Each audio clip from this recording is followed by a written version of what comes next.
My name is Rhapsody and welcome back to Monster Train 2. I do have something to quickly confess, which is that the streak is gone. It was not a fun run, you did not want to watch it, but I do want to try and see if I can get this clan combo down. So there's not going to be a random at the start of this, it's going to be Banished Umbra, it's going to be led by Talos, and we're going to depart right now. Instead of Eternus, cheers and of savagery. How dare you? I mean, I haven't had you in a while, so it's fair. Seraph Chance, enemy units with Rage, and ours enter with Melee Weakness. We've got 5 copies of Inspire, 5 copies of Blink in the base deck, 2 copies of Divinity, 3 Ember to apply Valor 10, 2 copies of Space Prism, 0 Ember to give 1 capacity to a floor, as well as the Steadfast Crusader. 1 Ember, 2 Size, has the ability Slam, moves it to the front of the round, front of the floor rather, and deals damage equal to its current health and armor. Fireheart's the Heart of the Pact. After playing a card from your primary and allied clan, in a turn, draw an additional card next turn.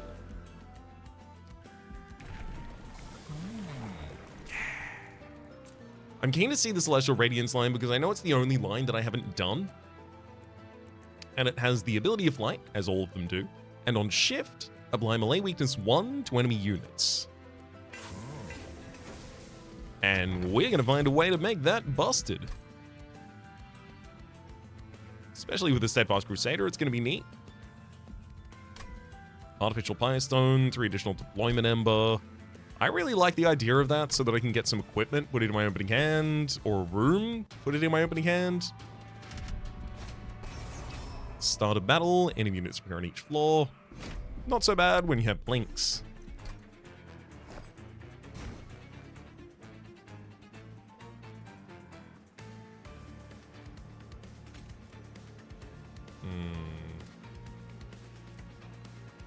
So I only need to trigger Shift on Talos if I really need to, because it's not giving me a benefit, it's giving the enemies a debuff. So if the enemies don't need that debuff, no need to play it. Whereas I'm usually trying to farm out exactly as many shifts as I possibly can. Here it's as many as you need.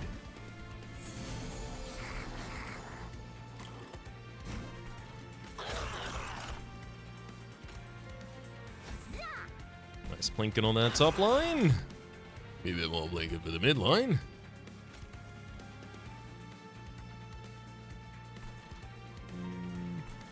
Probably Spear Steward. Actually, no. Magnum.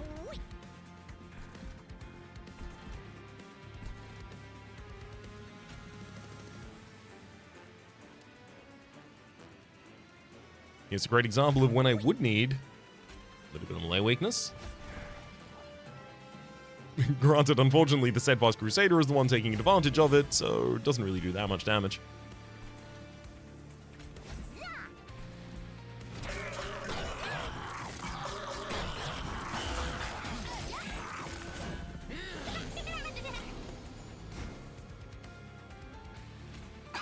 Yes!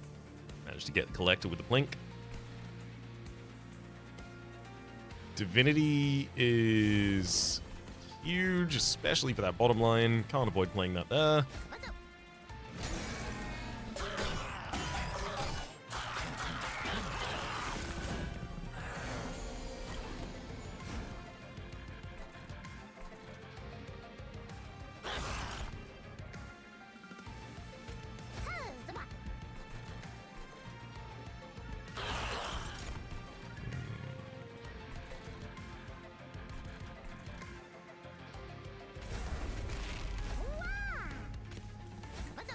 More morsels we have on the bottom floor, I think the better off we'll do.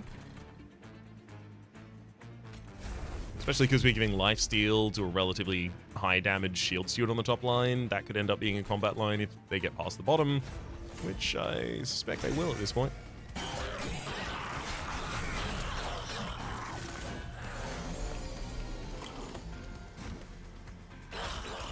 Ooh, double morsel pickup there is huge. Let's add a unit to the floor, then Talos, you go to the front line, then Steadfast Crusader, you go to the front line. Look at all that melee weakness.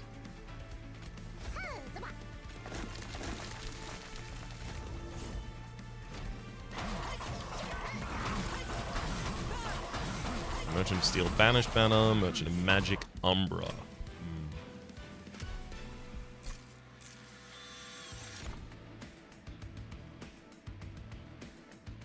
Rising Rage, ascend, then advance a unit. We can use that to ascend and advance Talos, and then fly Talos back down to the bottom line in order on the same turn to get 1, 2, 3, I think, triggers of her shift. Which could be fun. The only problem is it's very targeted. Like, or... It's very restrictive in its targeting, I think is what I want to say, right? Because you're effective. First off, Talos needs to have the ability up, which means I need to have not used it last turn, or I need to know that I'm drawing Rising Rage the next turn, something like that.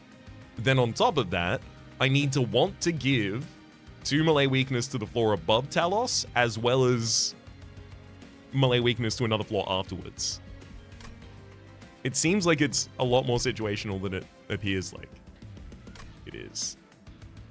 Or rather, it's a lot more situational than it appears like it is. Not, it seems like it appears like it is. That said, Selfless Sacrifice is fine, but Consumed Penitent Bloodsuit is not good. Barrels of Production, Entomber Assault, and Mind Collapse. The presence of morsels in our deck was overrepresented in the previous fight just because of the specific types of enemies we were up against and the fact that we have Blink, and we got pretty lucky with a couple of the targets there as well. That said, with 2 Space Prisms in the base deck, I do think I'll end up with morsels. Barrels of Production is huge. Oh, Divinity loves to see additional Ember. Alright, that's Barrels of Production then. I do really want to go to a Merchant of Magic, but I also really want a Merchant of Arms early on. The right room could do everything for us.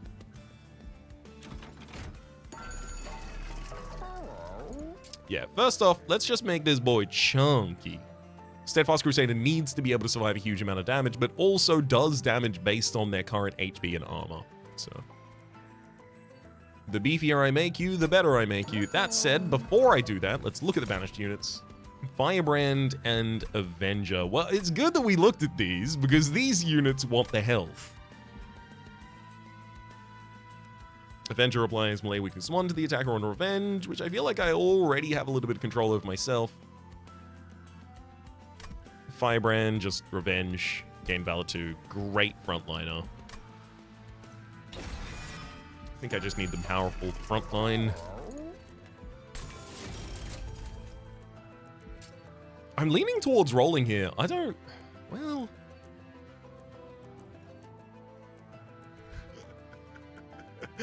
You know, you're funny, Steadfast Crusader. If you were an endless unit, you wouldn't have a cooldown, because if you died every turn, I could play you and then just use you. So I put you at the back of a floor, and then I advance you to the front. You trigger everyone's shift as well as you deal 30 damage. Is that good? You have to die every turn for that to be viable, by the way. So the more health I give you, the less viable it becomes. Maybe...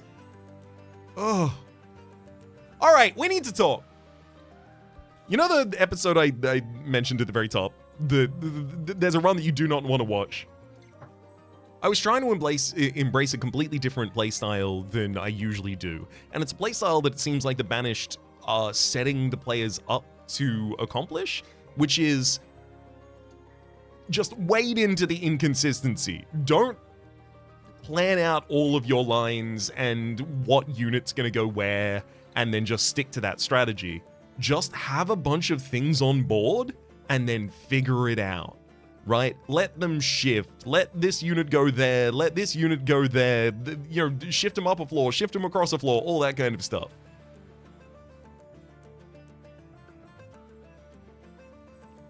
That's not my playstyle, but it's very much what the Banished want to do. Look, I'm gonna try. I'm trying. It is very trying.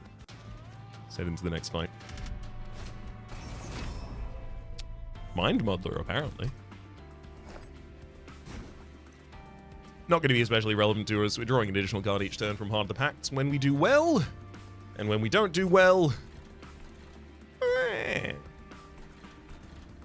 just crying sound. Firebrand, Steadfast. Steadfast doesn't really want to be on the same floor as the Firebrand. Because both of them are going to muscle their way to the front of the party.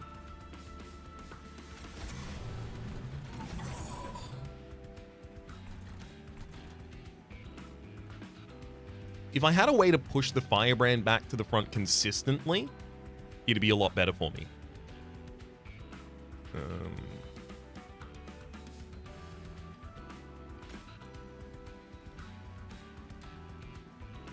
I suppose I can put the Steadfast Crusader down there and then just figure out if it should push forward or not, depending.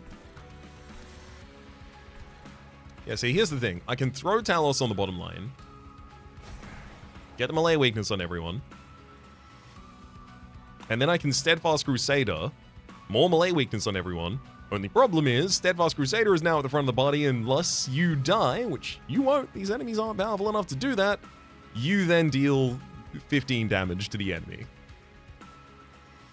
Pitiful. Oh, that's actually incredibly unlucky. Plink hit the frontline target twice. So that's 1 in 3, 1 in 3. That's 11.1 repeater % chance to get it as bad as that. Oh.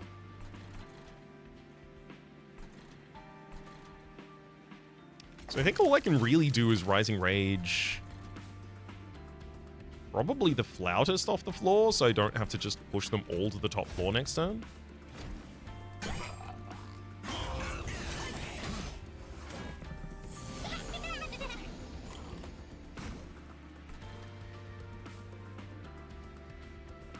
If we hit the front line twice this time, it'll kill it. Nice work, Blink. Bottom line also really would have loved that Blink, actually. Hold up, maybe that was a really bad idea. Yeah, because the midline was already going to die. I didn't need to interfere in that. You are kidding me. All right. The Blink hit the bottom line. I'm not going to rewind and try and fish for a different result. That's not how I play. Blink hit the bottom line, hit the Fallen Champion twice. There's 4 enemies down here, so that's 25% of a 25%. That's a 6.25% chance to have not gotten a single morsel or killed a unit. These Blinks are driving me crazy! I want to give melee weakness the entire floor. But I really need the Steadfast Crusader to be weaker. How do I do that to you? What if I gave you Penitent Bloodsuit and then let you attack? Would I then be able to... Oh, I guess I would only be able to do it once because the Penitent Bloodsuit doesn't bounce back to hand. Oh, that top line's bad. Why don't you get up there and help him, buddy? That top 9 needs some assistance. That's enough to get all the damage units. Thank you, Talos.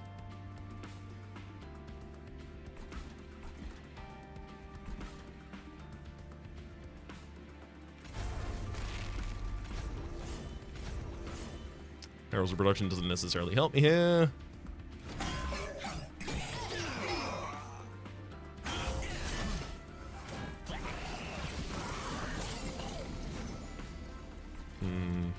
Unfortunately, Talos is on the wrong line right now. Real bad stuff.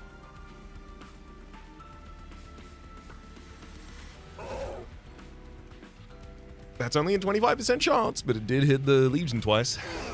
Thank you for finally getting it.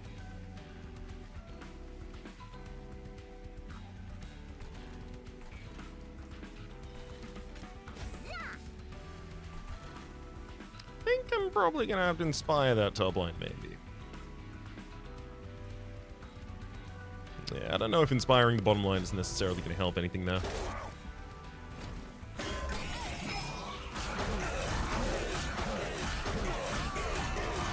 So this guy has been gaining additional spikes the whole time. However, he's only got 75 health left.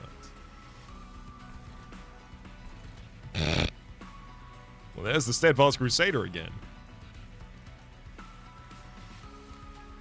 I don't know, maybe that's a great idea. Let's have a look at this. Rising Rage, let's move the Shield Steward off the floor. Let's put Steadfast Crusader at the back of the party. And then I'm going to fly Talos down to the front. And then I'm going to have the Steadfast Crusader advance. Bunch of melee weakness. It's still bad that Steadfast Crusader is the one taking advantage of that melee weakness. Like, do I give Steadfast Crusader damage? Is that the right upgrade for you? Surely it can't be.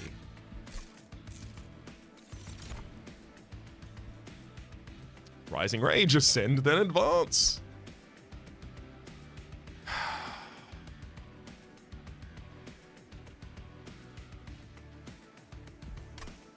It's also Cleave and Penitent Bloodsuit. Cleave is obviously incredible in a world where I have a Firebrand and want to kill enemies with it. Okay, it's... I was trying to find a way to justify the additional Rising Revenge for more shift triggers, but I do think it's quite restrictive in the way you can use it.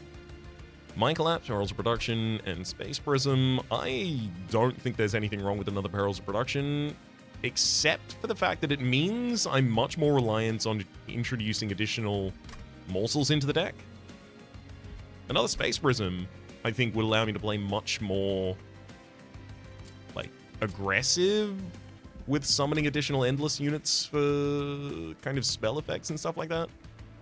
You know what? Give me the Space Prism. Space Prism will be best in a world where I both don't get morsels and in a world where I get the morsels. So give it to me.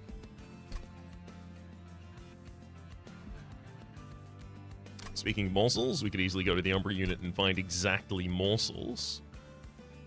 Like a morsel maker is pretty good. Yeah, do it. Merchant Magic's also really important. Double stack! Double stack Divinity is huge. Yeah, I was wondering if that would happen. Well, I have Artificial Pyre Stone, so I can just thump, summon a Shadow Siege. It is too big, and also I do want a Morsel Maker. It's really hard to justify it.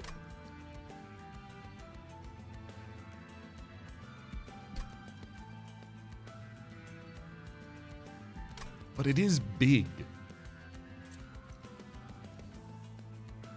It's only like one upgrade or one appropriate relic away from being ridiculous.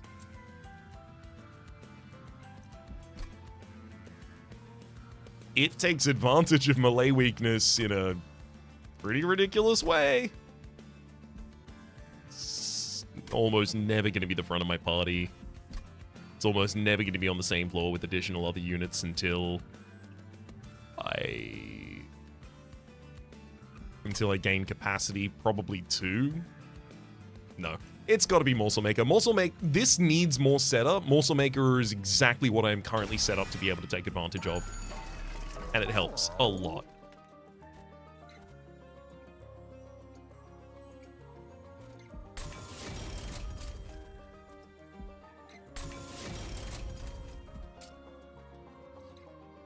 Higher X costs.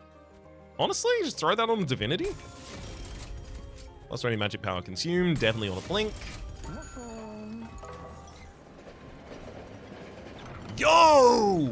I haven't seen this event in a billion years! Does this event only occur when you have Banished, maybe? An ominous figure looms on the tracks. On its head rests a red crown with a singular eye at its center. The eye blinks. It's fixes its gaze on you. I am the one who waits. I require a vessel, a sacrificial beast for whom death cannot touch. I will grant it my powers, but take heed. You can choose only one, for a crown cannot sit upon 2 brows. So I really wish there was, like, I know that the Inscription event has a secret, and, like, Inscription is a game about secrets, and Cult of the Lamb is less. about secrets, but it does kind of imply here that, oh, if you've got a second unit that has the crown and things like that, maybe something will happen. I'd love there to be a second stage to this event as well. Sadly, there's not. Take the red crown. On the unit is endless, and on summon, equip a random equipment. I think I could put that on the Steadfast Crusader. Hang on, how many pieces of equipment give a unit an ability? I think some of them do.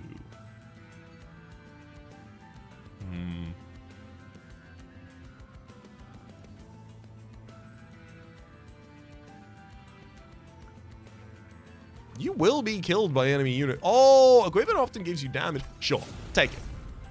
Good. As you grow in strength, so too shall the cult. Go forth. In my name, vessel of mine.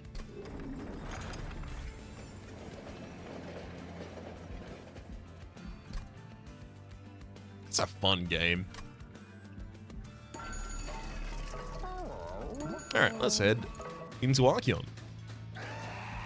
Followers aren't going to be especially useful for us for a while here. They'll mostly be chump blocks.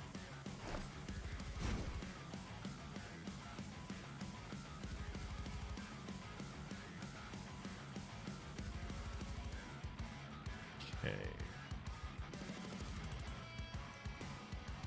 Archeon pushes units back. Steadfast Crusader is often going to be the unit that ends up getting pushed back as a result of that. If I go Firebrand Steadfast Crusader on the bottom line, I can fly Talos down, we're over capacity. Morsel Maker can't really get too much benefit there. I wonder if I should just run a Shield Steward Morsel Maker line on the top.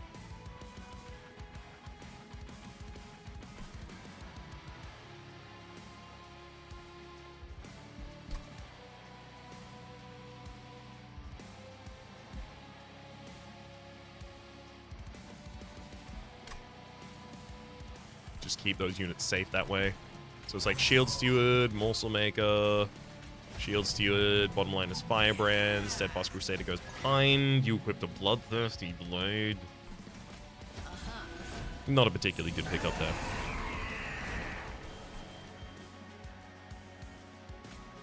Divinity is a lot of damage with the Steadfast Crusader, but unfortunately it will also keep you alive, which absolutely not. Nice! Blink got both backliners. Huge.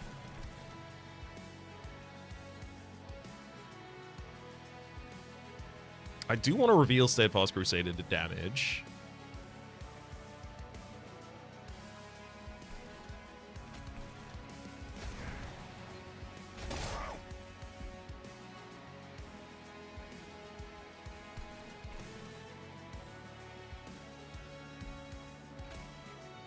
I definitely need to play the double stack Divinity as well.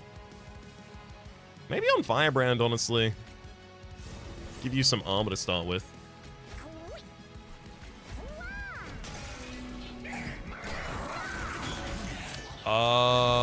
Yeah. I forgot that I should be morsel blocking with a chump.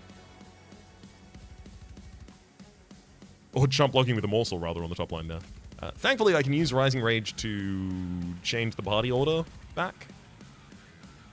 Ooh. Chosen Shield Bearer is choosing to be very rude.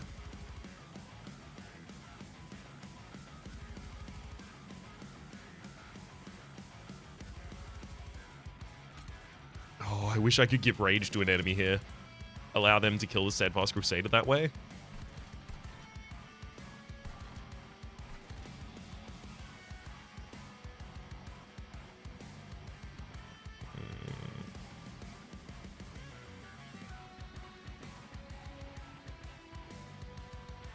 Well, I guess you'll be pushed to the front of the body to do almost no damage with your slam next turn, which is also really disappointing. Good lord.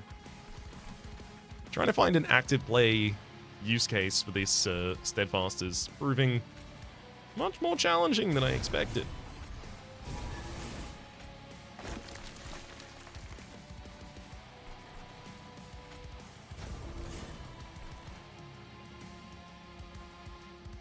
Despite wanting to not be sapped on the bottom line, I do really want that capacity down there.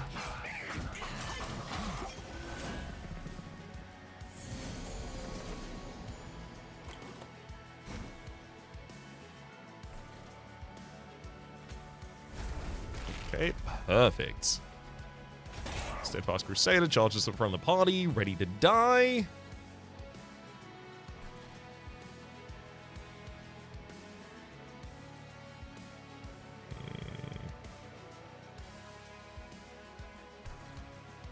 Yeah, it's looking like Chosen Shieldbearer is going to get all the way to the top of the party.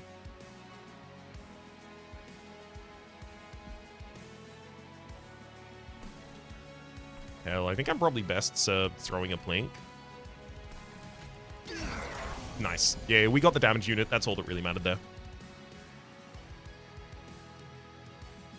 Let's drop a...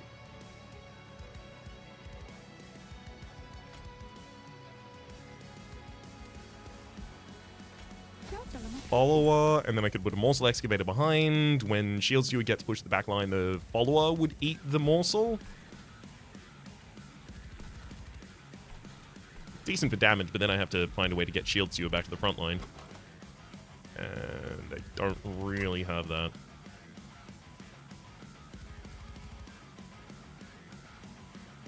I like having one solution that fits a lot of problems, not a lot of solutions to figure out how to deal with problems with them. It's very foreign to me.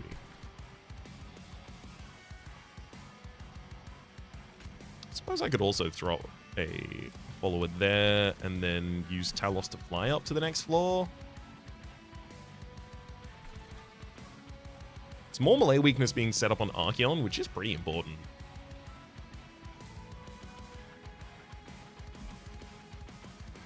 That gives me the ability to go Morsel Excavator and then fly Talos up to the front. And then Talos will get pushed to the back. The Shield Steward still gets to eat the Morsel Excavator.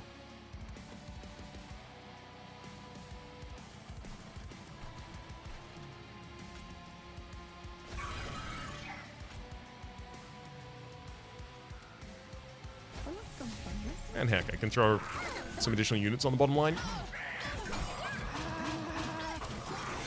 Thank you for shifting my unit, Archeon.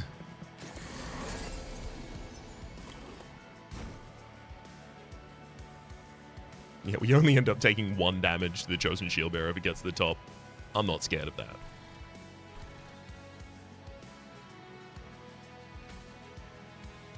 Steadfast Crusader on the bottom line. Oh, nice! You got Hef's Hammer. On Slay, gain 1 capacity this floor, and then you charge and Slay. Thank you, buddy.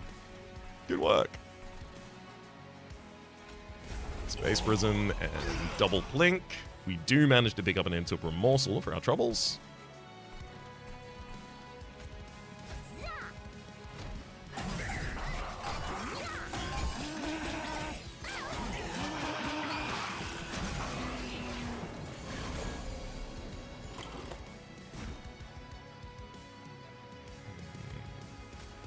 Cleave doesn't attribute the slays to the Steadfast Crusader.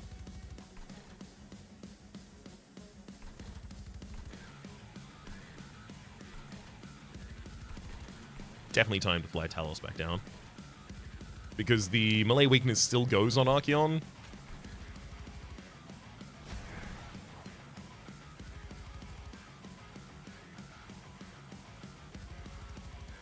So I don't need to save it for the start of the boss fight.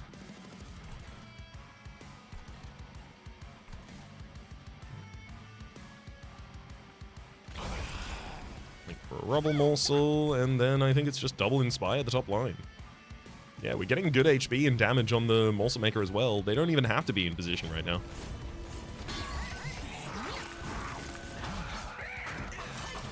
Obviously, I don't want to trigger all of the saps on the bottom line right before we fight the boss.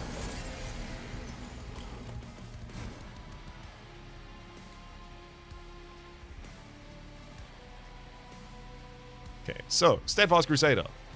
Charge to the front of the line.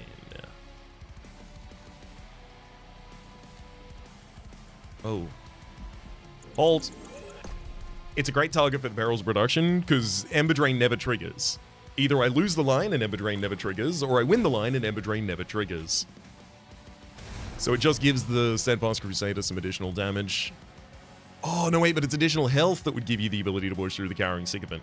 Got it, got it. That's my mistake. Still be doing the same thing, though.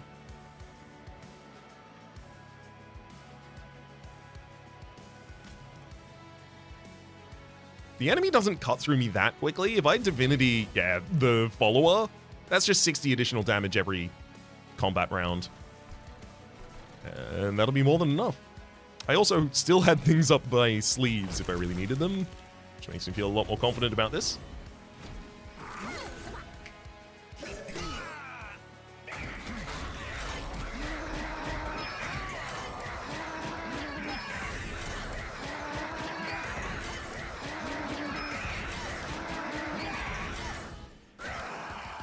Get him, Talos.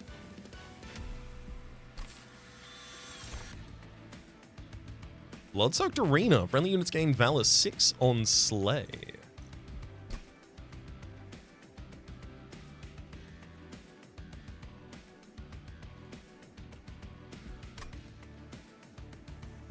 I like that, but I don't feel like we really trigger Slay often enough. I don't have enough rooms. No, I can just take that. Play it anywhere, it'll be good. Shift. It's also a Sword Maiden, summons equipment from the deck. It's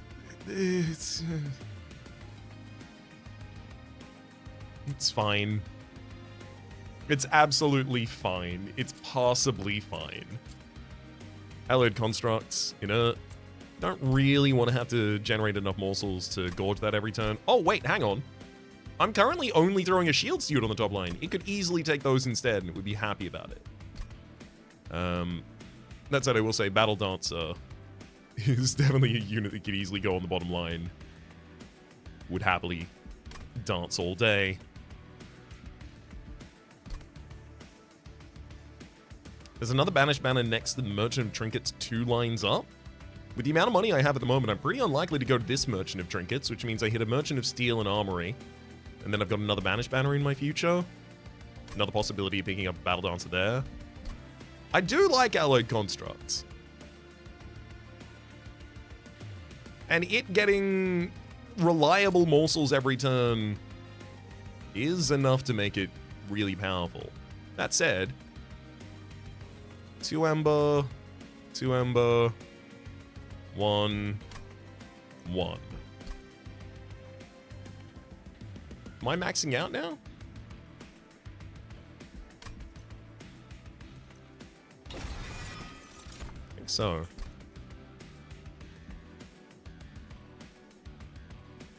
I don't think capacity is my problem. I think it's draw.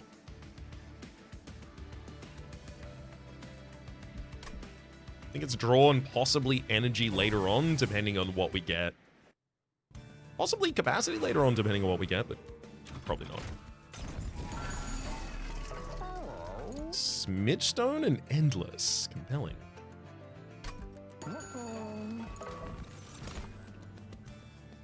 Ah, well. Our units can slay now. Great news. Shield of Wing. Revenge. Deal damage to the attacker equal to this unit's health. Taking that, throwing it on Firebrand, then giving the additional health to the Firebrand that's currently on offer. Sounds incredible to me. Gives us some range, which is kind of what we've been lacking so far.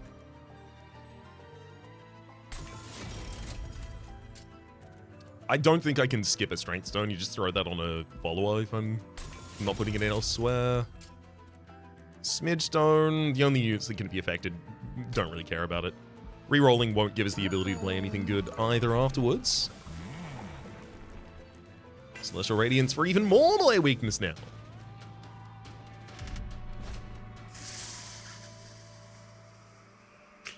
Non-boss enemy units gain multi-strike is incredible as soon as I draw my Shield of Wing. Up until that point, I'm terrified.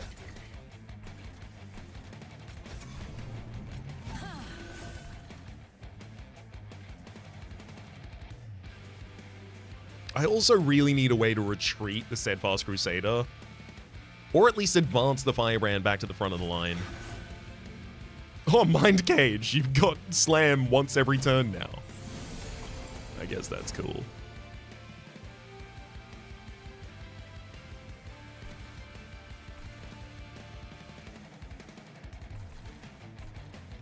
Definitely prisming the bottom line. I'm probably going to one-hit Plink twice.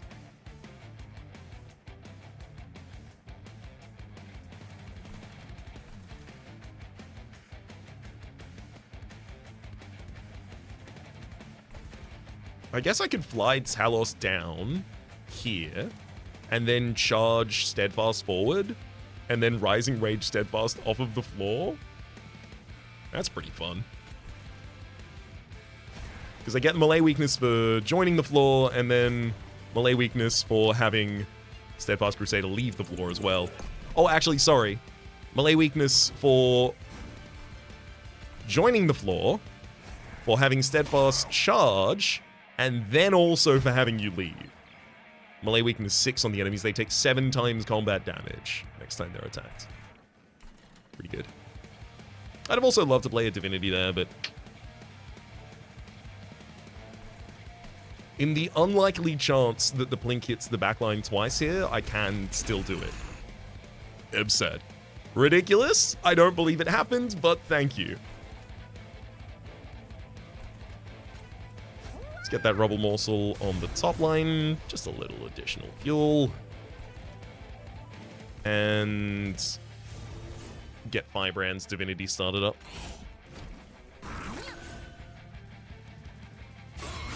That could not have gone better. And there's the Shield of Wing, good lord. Yep, all of these enemies have multi-strike, so they're just gonna hit you until they die. That works pretty well. That's gonna make it real difficult to do much with the Steadfast Crusader this run, but should I be sad about that, or should I just celebrate that this is working as well as it is?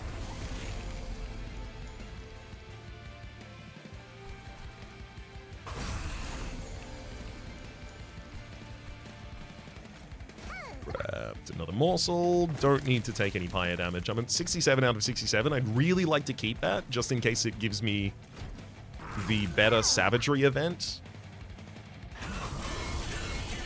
Yeah, although Titan Skin on our Firebrand would be pretty good.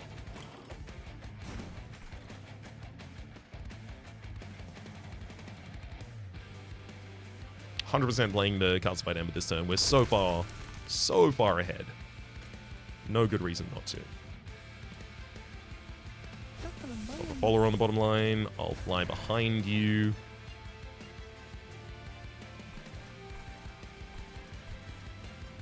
I guess at this point, Spear Steward makes much more sense as well.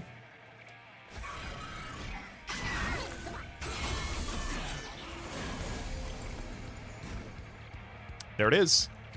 Blood-Soaked Arena, now we're gaining a ridiculous amount of Valor because the Firebrand is slaying everyone constantly.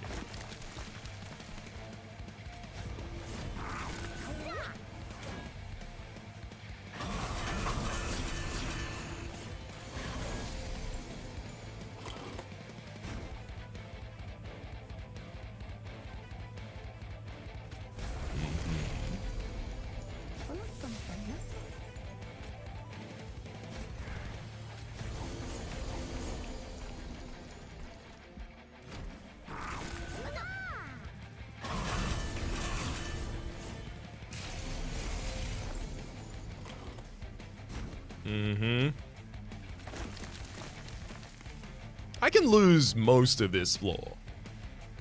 Firebrand just needs to stand up straight and we'll win.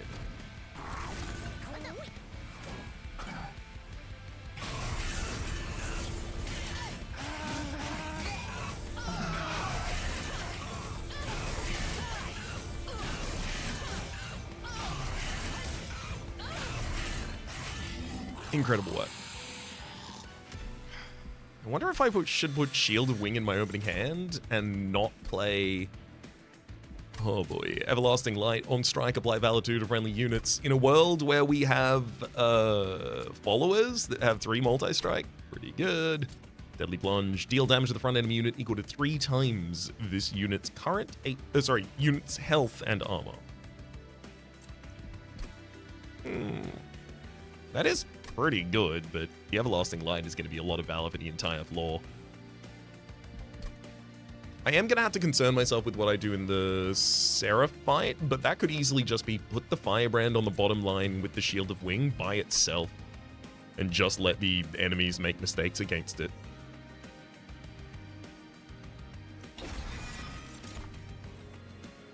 Hello, Blazing Bolts! I mean, powerful spell just to help pick off some enemies. It's pretty good. Blazing Bolts purges, deals 40 damage to the front enemy unit, then add a stronger version of this card to your discard pile. It upgrades to do it the 40 damage to random enemy unit twice, and then finally 40 damage to random enemy unit 4 times, and that version's stable. No longer gets removed.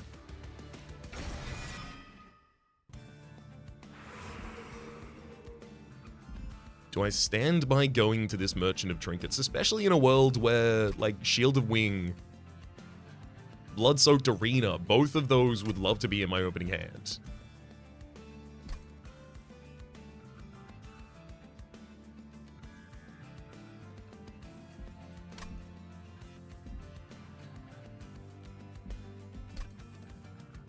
Do I need another Banished unit at this point? I do kind of have an empty line at all times on the mid.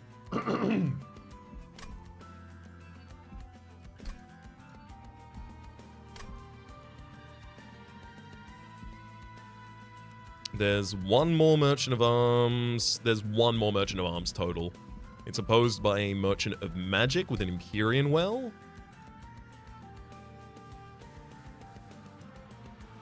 Empyrean Well Steadfast Crusader seems maximum fine.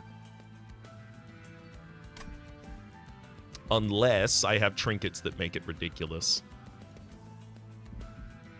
Merchant of Arms also has an armory, could possibly offer me something that I could add to a equipment that I already have. Additional health, like Meat Shield, would be pretty good for that, though it increases the cost. I think I've got to go for Merchant of Trinkets. I need things that are powerfully active constantly right now.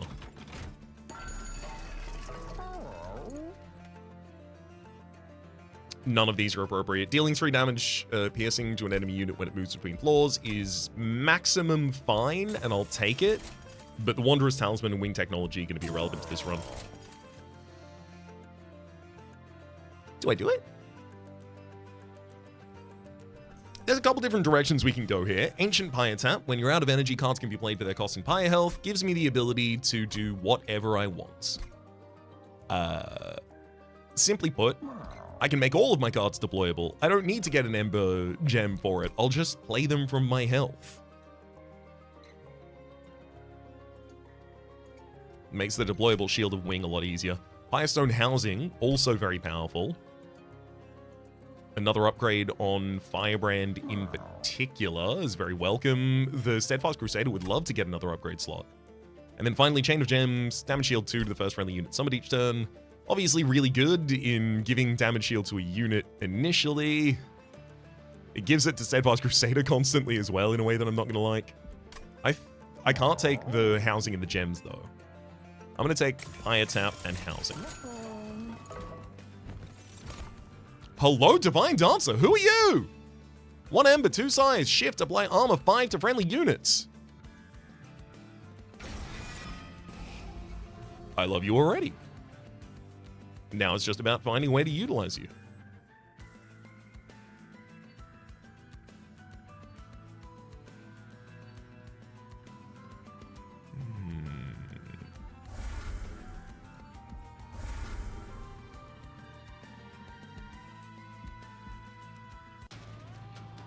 So I guess she wants to be on the same floor as... What? It can't be Steadfast Crusader triggering it constantly. And it won't be. Yeah. I think I don't play Steadfast Crusader in this opening, maybe? Because I do want Divine Dancer on the bottom line.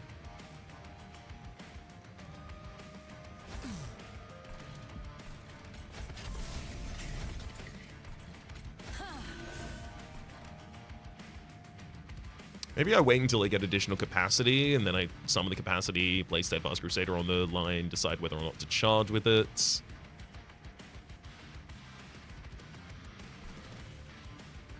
Because if I put it on the mid line, it basically just never ends up dying. Alright. It's a spell in my deck.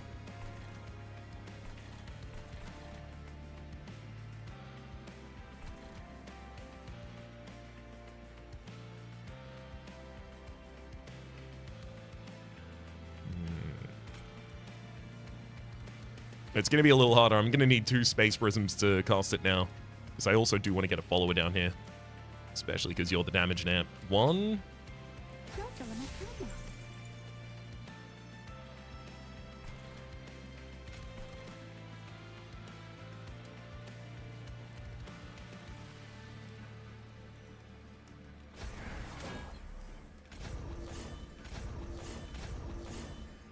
Just enough Valor to propagate some damage to the backline, hell yeah.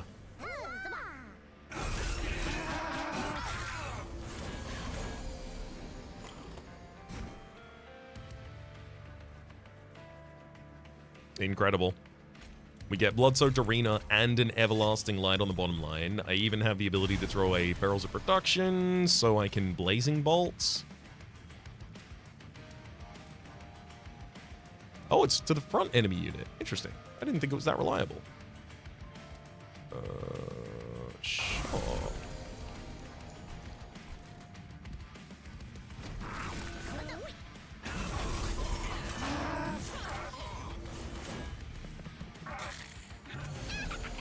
Follower just gave 6 dualism, not dualism, god if you had dualism though, 6 Valor to the entire floor.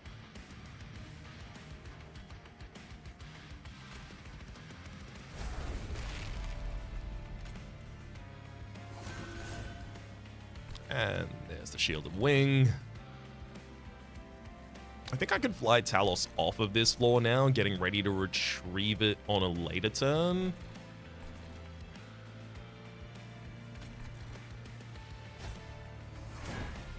Also, it's 5 armor to all the units, I can complain with that.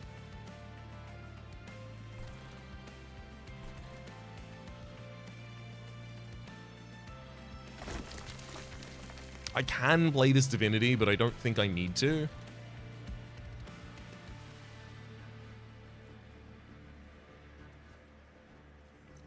How many events do I have in my future? Just took Merchant of Arms. No, I took Merchant of Trinkets. Right, it's... I always think the Great Hour Path is the one that you took.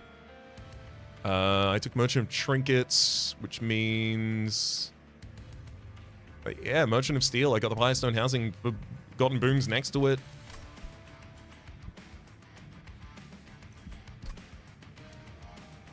There's a Celestial Alcove next to the Merchant of Arms in the final area. But there's a Pyre Remains that I can trigger first. Okay, cool. I will use this Divinity, actually.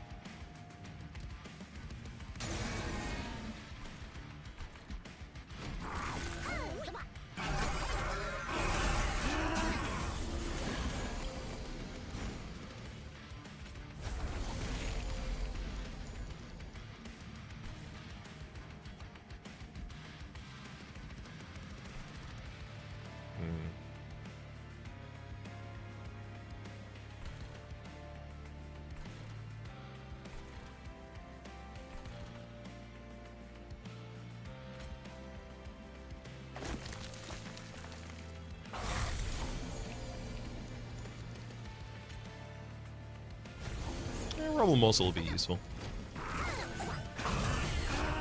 Alright, I am definitely... there we go, drawing the Steadfast Crusader this turn. I also got the additional Space Prism.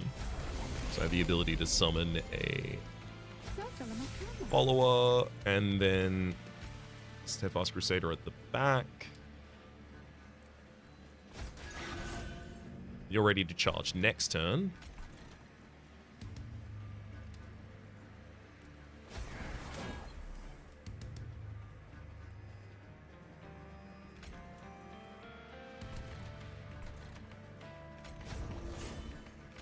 I'll do it.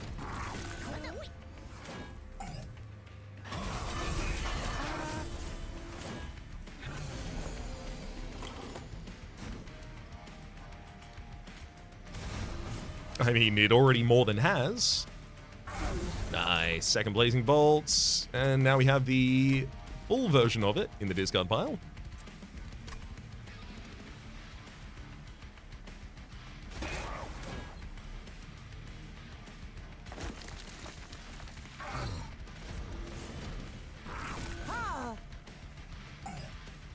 It's nice to know that we've got an additional floor on the top line, but it really fully pales in comparison to what we're doing on the bottom line. So, like, if something does get off the bottom line, I don't think the top line's going to stop it.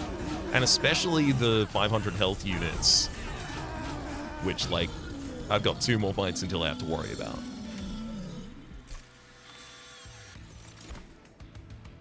Yeah, I was worried about that. Is Imprison's ever a good idea, just courtesy of having this many shift units? I don't think so.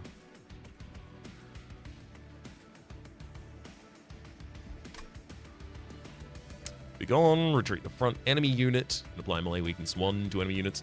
I think that's a really good idea here, actually. Void Binding, no. Excavation Eruption's not an awful spell. Just not also that good at all. It's pretty expensive what it does, especially if it doesn't hit anyone. Blazing Bolts is a lot of damage. I need the damage. Another Blazing Bolt, please. Alright, Merchant of Steel. Here's your opportunity to make us powerful. Okay, we can give Dualism.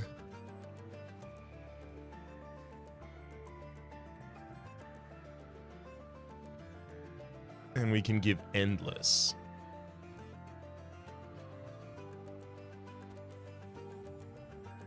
Dualism on a follower, best target for holding the Valor of Light or whatever it's called. Dualism on Divine Dancer for more armor to friendly units on the same floor. On shifts, that's reasonable, but I don't trigger the shift commonly enough to really benefit as much as I want from that, but it's probably the best target for Dualism here. Granted, Valor 4 is nice, but the equipment that I put on Firebrand doesn't benefit from Dualism at all. And you have enough Valor. Also, I would really prefer to give you something like Titanite instead. Plus 20 health. It does feel like Steadfast Crusader could really benefit from the plus 20 health. Just makes do more damage on the bottom line. The only thing is I really want you to die. How do I guarantee both of these things? I feel like I can't. I don't feel like those things can work together.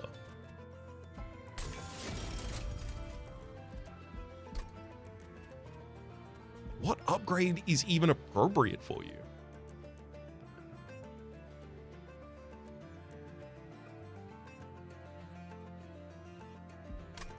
I think it's got to be the health.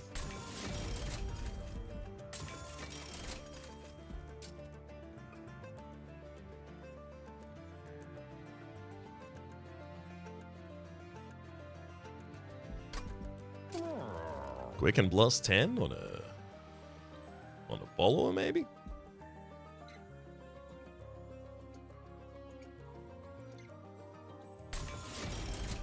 Let's throw Valor on Divine Dancer and also Shield, just because they're all affected by Dualism.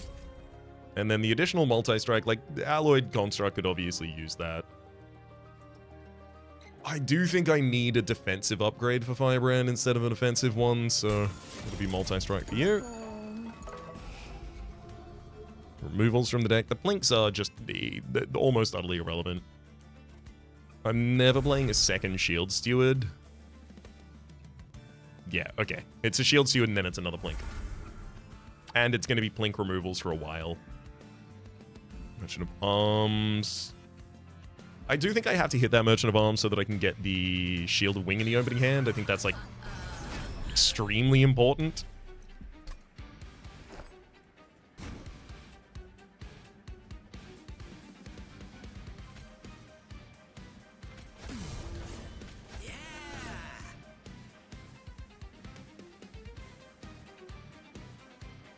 I don't need energy, so do I go capacity here?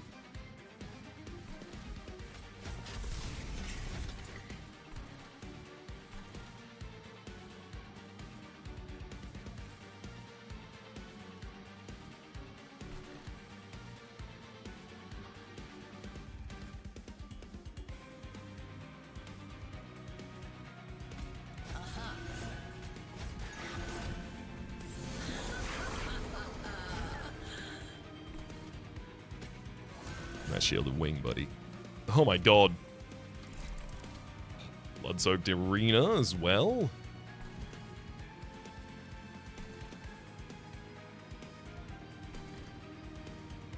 Steadfast Crusader with Moonlit Glaive. Whoa.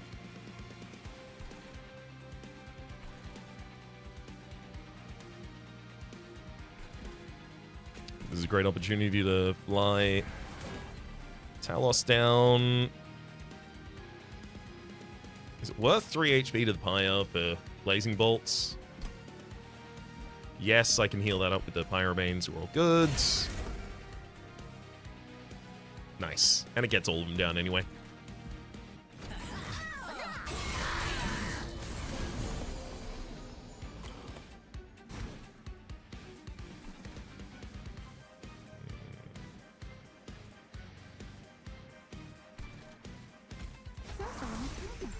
Alright. Just gonna use the Steadfast Crusader on this floor to defend these followers consistently.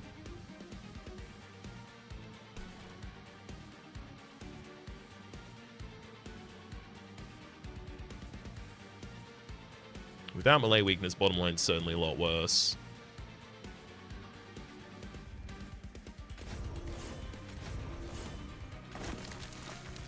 And I will spend 3 to get rid of the Calcified Ember as well.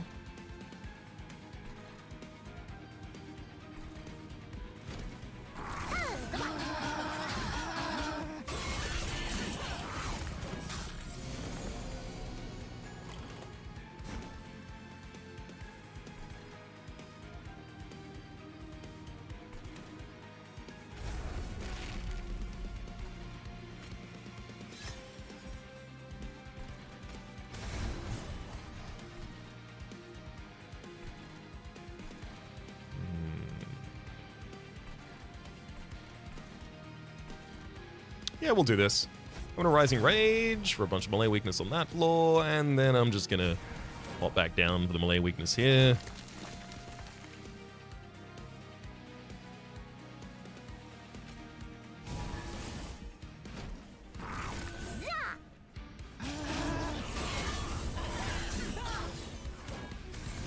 Shield Wing just health, or is it health and armor? Oh, I was worried that would happen. Top line didn't get enough HP from additional Entober morsels in time to survive Kale's response attack up there, which I'm gonna have to go up and prevent that. Yeah, Shielded Wing is just equal to the HP, so the Valor stacks and the armor I'm getting from that is just to keep your HP high. It's not to also extend the range of the shield. Sadly. I think there's a good argument to make here for a Space Prism on the top line, if I could also summon a morsel up there, but I'm starting to realize in real time that one's not going to be possible.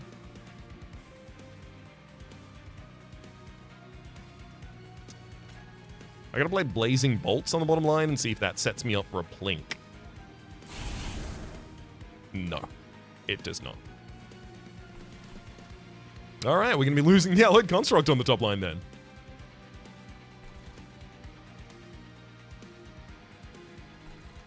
I don't have a way to summon a jump up there. Oops.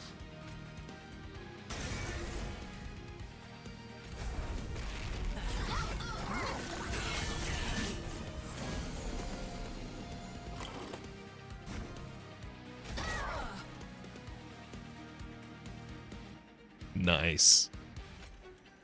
We managed to find it. The perfect position for the Rising Rage.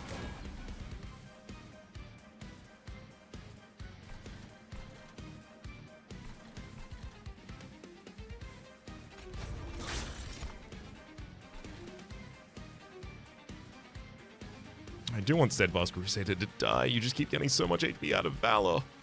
How dare you!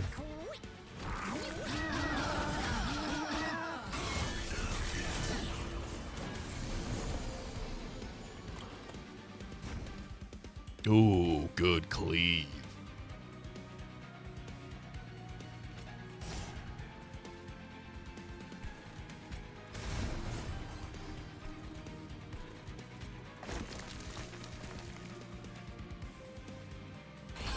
just consume the Plink and drop the Valors. No reason to hold back that Plink like it's going to be useful later.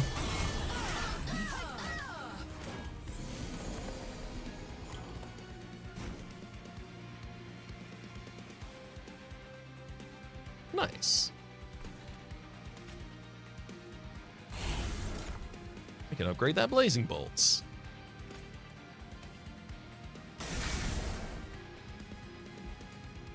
Seven will heal 21. Actually, more than 21. Because I'm also about to increase the amount of health my Pyre has in the first place.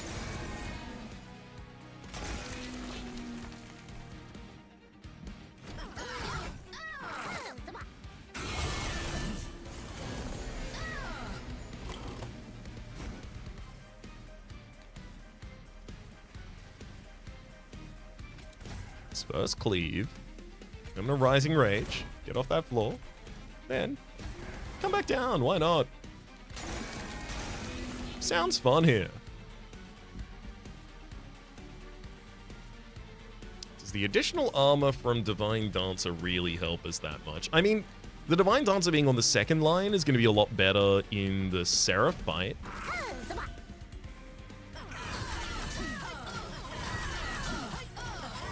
I wonder if I'm just interfering in the Firebrand's time down here. Like, if the Firebrand should just be sitting by itself the whole time. You. Death Metal Hymnist. Enchants.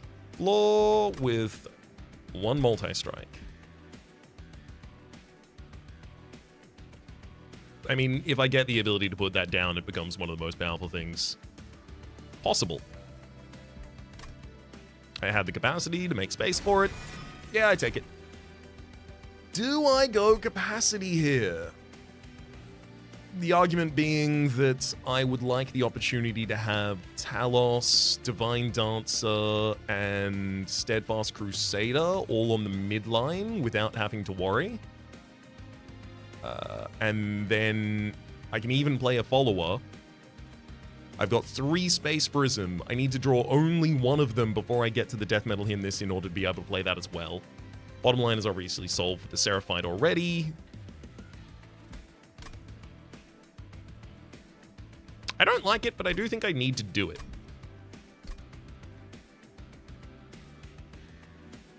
I'd love to be able to tell you draw is the answer here.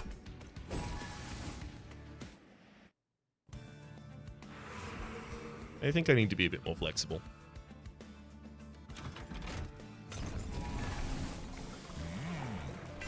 Celestial Radiance 3 on ship, apply melee weakness 3.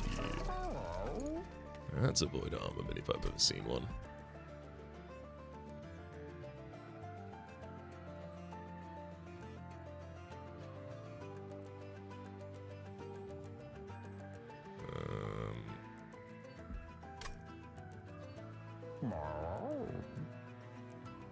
Stoic Plate Mail with Void Armament is kind of interesting. You can purge, or rather silence the Extinguish trigger. Only problem is you also silence all of the other triggers, and the other triggers are usually pretty good.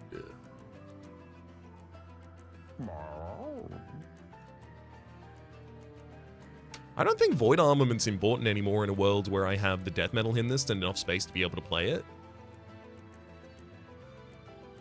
Because I don't think any of my minions attacking is that much of my power. Stoic Plate Mail for Steadfast Crusader, and then you can't slam, and also you are not endless anymore. Not keen on that. This one's going to be a reroll. Is it? No, it's not, because I do need to make the Shield of Wing deployable non-negotiably, and then rerolling would basically not leave me with enough money to do almost anything here. Ooh, it's a bit late to get Perke or Yorick, so I think I just take Grand Michel. It's some nice additional damage, which is relevant as well, especially with the melee weakness that we give. Non-champion friendly units gain plus 10 damage, and so each round of combat there's a 10% chance to destroy the relic. I would love the relic to die. Discordant Heretic and Deformed Duo. At the start of battle, enemy units appear in each wall. Alright.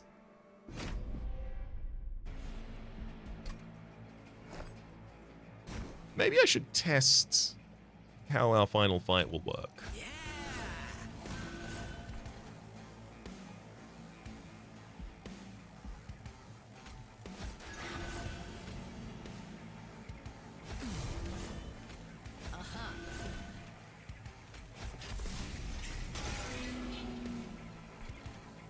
I mean, I guess I can also throw the shield steward on the bottom line.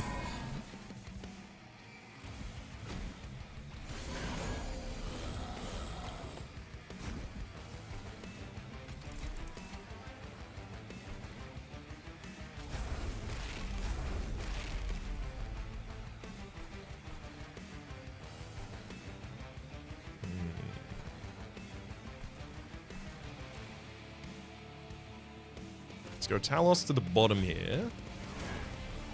Then Rising Rage. Decent amount of armor. Then I can use Steadfast. Oh, Steadfast Crusade has a mitosis cap on it. Gain a permanent copy of this unit. Cannot be equipped to champion or cardless units. I almost want to keep you alive just so I can get a second copy of you. That'd be kind of fun, just having 2 copies of you, constantly going, cycling around.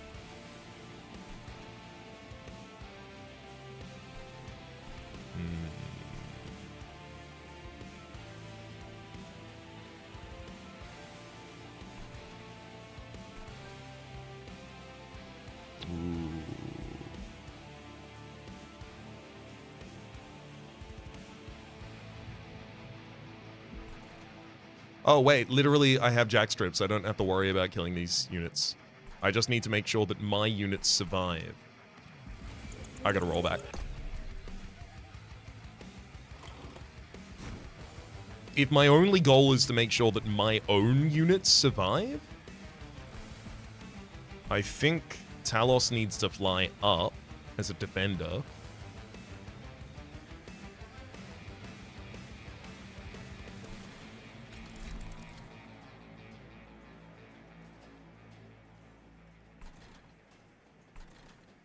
I can Rising Rage the Celestial Bastion, get it out of the line, allow us to take out all of the enemies here.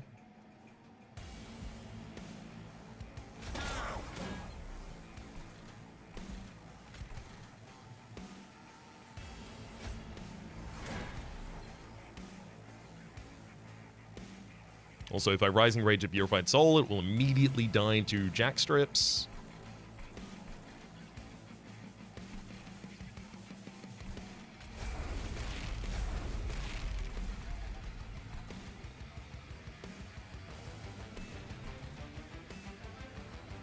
I don't want to advance. Well, I do want to advance the Celestial Bastion. That's completely fine.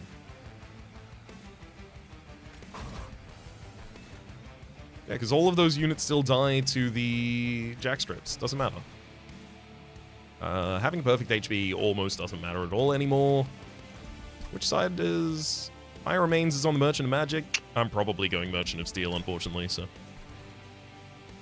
Maybe I should be a little more precious with my HP.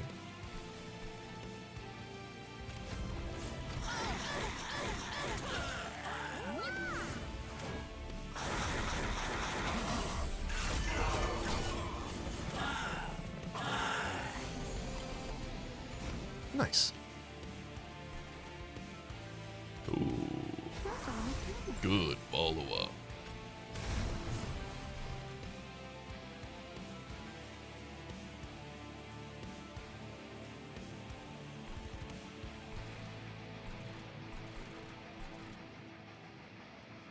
I don't need to play this Blazing Bolts on the bottom line, and in fact it probably is bad, because the Angel Firebrand would love to slay enemies down there.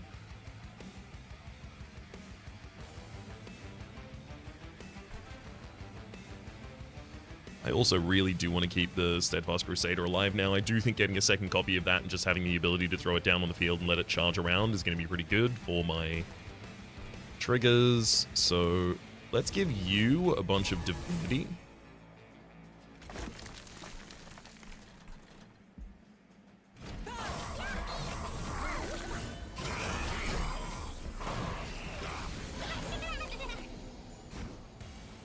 I need Talos to fly off of this floor, because otherwise I will have an inert Alloyed Construct on the top line.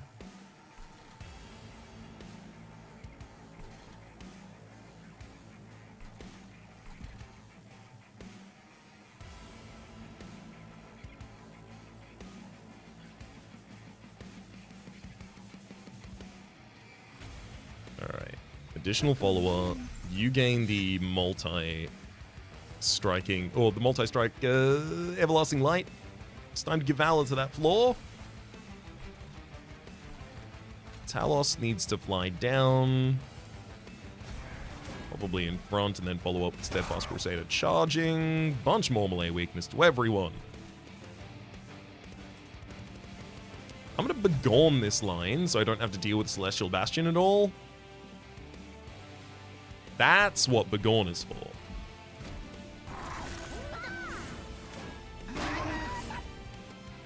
Oh yeah, I forgot to have a quick unit attacking on that floor as well. That's why the Steadfast Crusader isn't taking that much damage. Nice. Now, if you can't play something, Ancient Pyre will play it for all of its cost. So if I play the Death Metal Hymnist here, instead of taking 3 Ember and then dealing me 1 damage, it will just deal me straight up 4 damage. However, it is also sick as hell. You have to check if something's sick as hell when you're deciding whether or not to do it. I find it's a very useful strategy.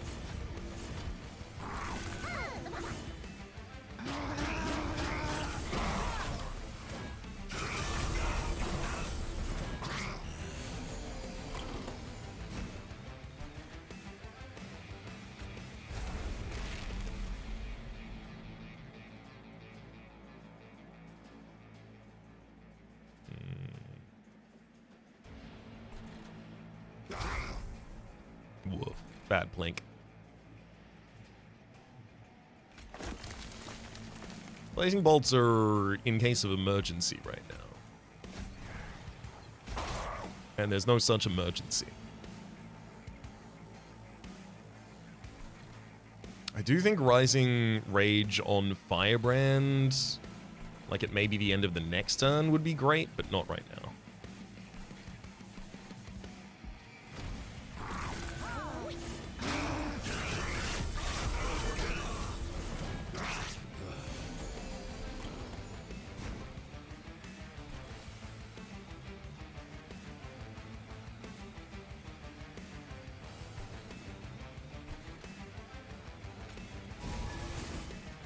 Fire a bit.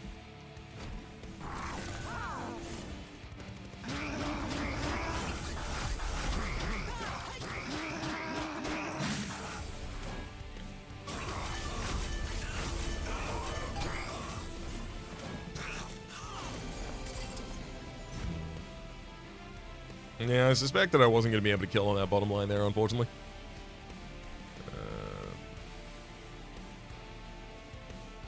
Even if I flew down and gave melee weakness?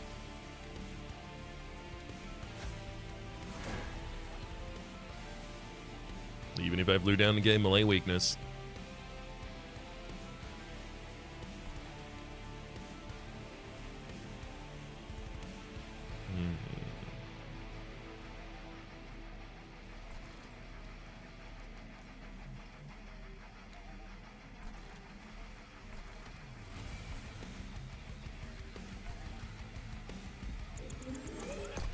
I don't think it's worth it then. I need to keep the melee weakness for a later line.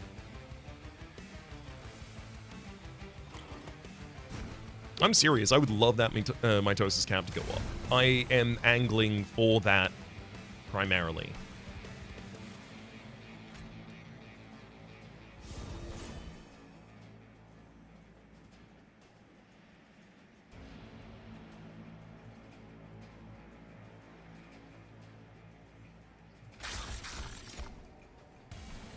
Right blink.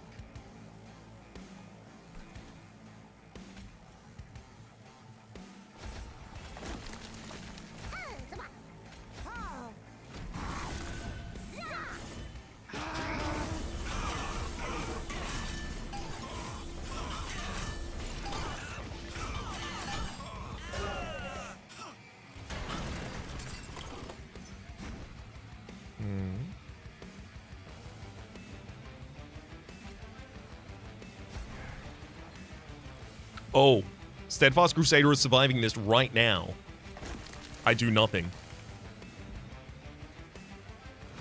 Give me my additional friend. This is just like when the large mystery box gave me a Blazing Bolts that gave me a permanent copy of Blazing Bolts in my deck. The Red Crown gave us the Mitosis Cap, which gave me another copy of the Red Crown. I mean, Shield of Wing isn't bad for a Steadfast Crusader to be wearing. They literally had their own equipment. Heroic Dive. Descend, then advance a friendly unit. Deal damage to the front enemy unit equal to 2 times its unit's health and armor. That's an incredible pickup here. Exactly the kind of thing I was looking for. Cannibalize. Sacrifice a unit. Add 3 uncommon or rare morsel units to your hand. That actually has a lot more value than it might appear, because it gives me the ability to kill my own Steadfast Crusaders in positions where I do want them dead. And those will exist.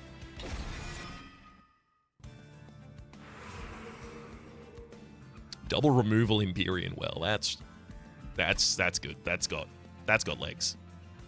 This follower would like a bunch of upgrades. Both the Steadfast Crusaders are pretty much fine. TBH. Firebrand has some upgrades it wants. Alloyed Construct. Alloyed Construct and Follower kind of competing for the upgrades they want, to be fair, though. When an angel moves, it gains 2 Valor. Yes, please. On deployment phase, draw a room card from your deck and reduce its cost to 0. Yep.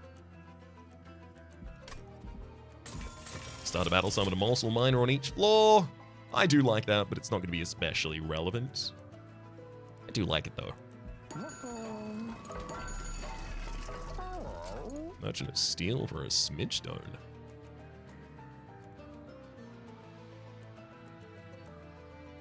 I don't know about that.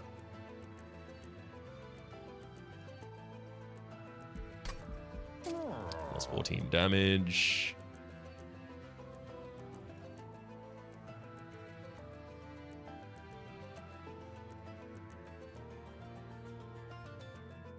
On a follower. Plus 8 Valor, maybe on Death. Probably on Alloyed Construct. You'd like to see that. Titanite, thank you. Titanite Firebrand is exactly what I wanted to see. Morsel Miner on each floor. That's okay. I'd have 75 left over. Not enough to be able to take a multi-strike. I think multi-strike's probably much more important.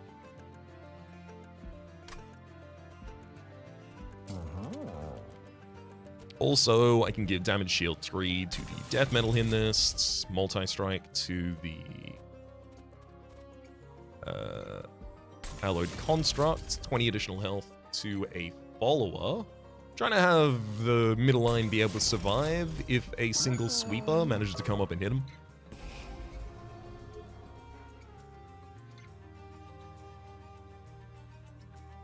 The midline is 2 Steadfast Crusaders at this point, and ooh, I might even add a third. I'm not going to. 1, 2, 3, 4, 5, 6, and fell. Yeah, I have room for all of the units that I have chosen so far, and no more.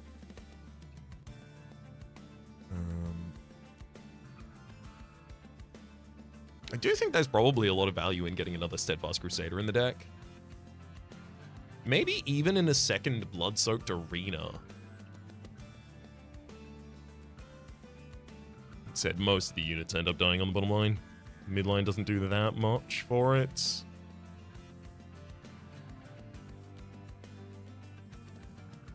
Gosh. I actually don't even know what I would dupe here. Maybe it's Divinity with double stack, to be honest.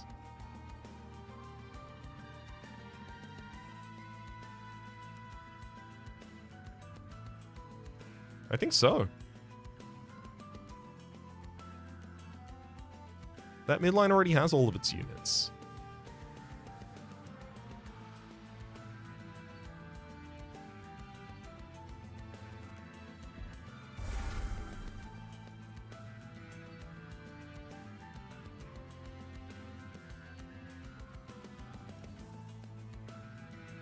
This is the Unstable Vortex. This is not the removal, by the way. Yeah, it's got to be blank.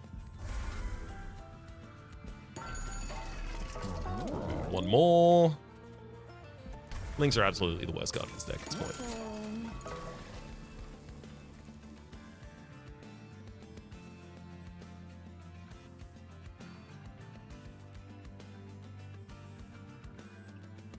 Firebrand does need to survive.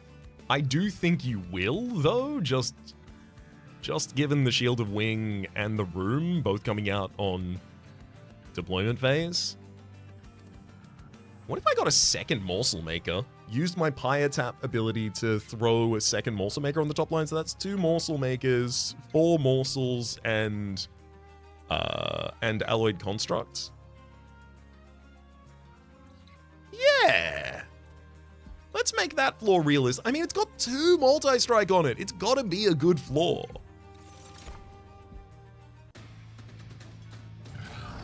Eventually. I gotta remember, I'm gonna need to chump block for it on the first turn on the top line, because that's where Seraph is gonna get summoned.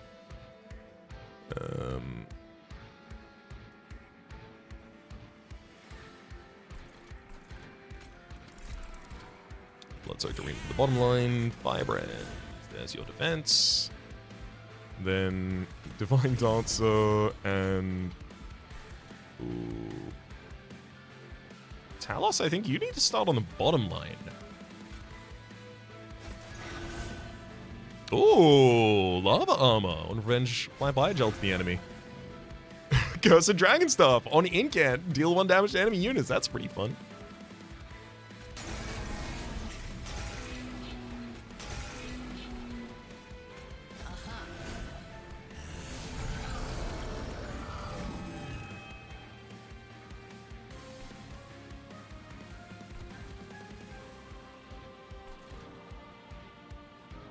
Oh my god. It's literally their job. I so forgot what the point of me trying to run those Steadfast Crusaders was. That I summoned them on the midline, like their job isn't to die.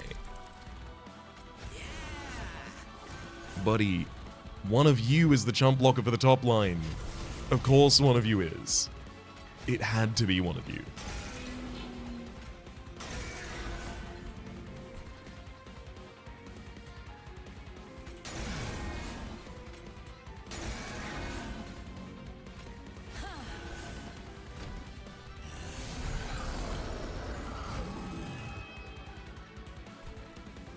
Oh, this even gives me the ability to play the Follower in Everlasting Light this turn.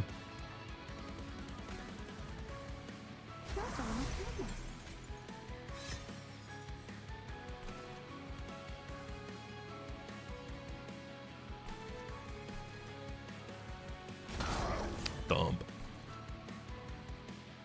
I can leave you to do that next turn, Steadfast.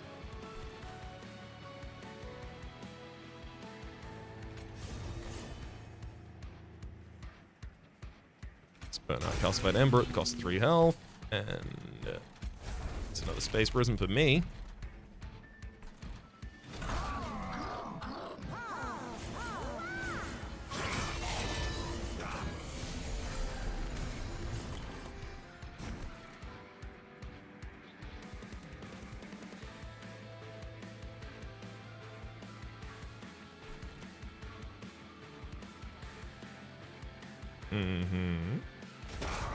Get him, Steadfast Crusader. And yeah, you are ready to die, and I am obviously okay with that. Also, there's another Steadfast Crusader.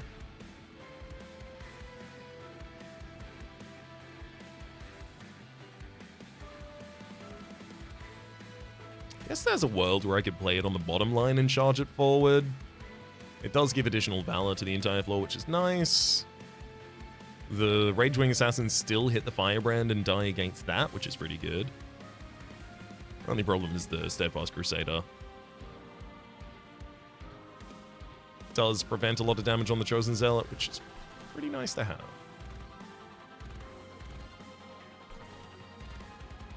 I guess one world could be Talos flies down.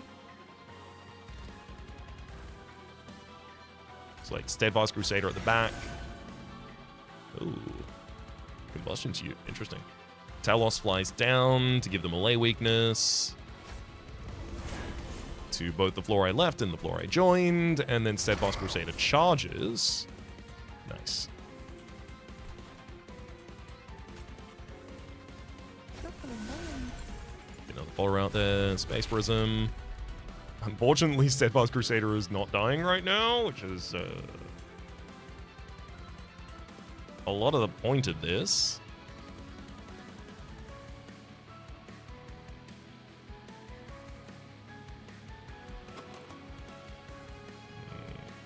I have a Begone in the deck to kill my own unit. I have a Rising Rage to be able to move it out of the floor. Okay, I'll let it live there.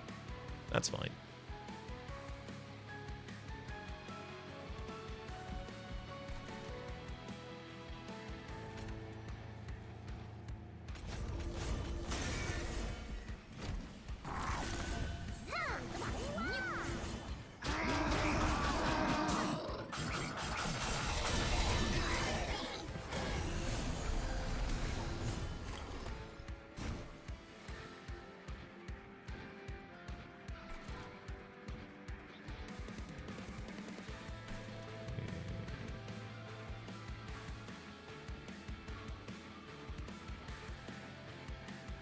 This takes a 21 and an 18 straight off the top of the enemies.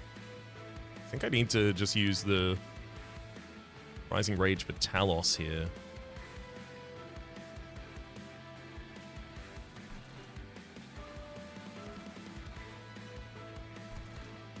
Either that or I use it on Steadfast Crusader and then I cleave with the Firebrand, which unfortunately removes Slay triggers, the thing that I'm trying not to do. No, I can do it better this way. Especially because I can just summon the Death Metal Hymnist for the next floor.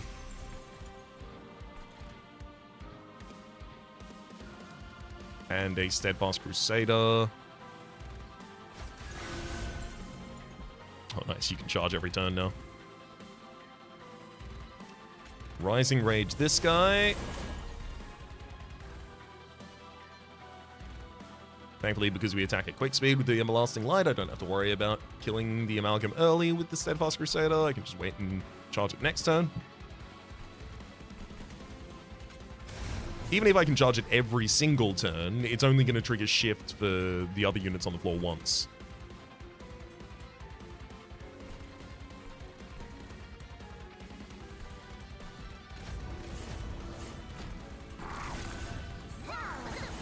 That top line's really vulnerable. I don't like it. The 3 melee weakness means that anything like 90 damage will take, or rather 30 damage gets tripled. So anything less than 90 health means we will just die to the Allied Constructs. I don't have a way to descend Seraphiternus. Okay, there's a couple things I can do here, actually.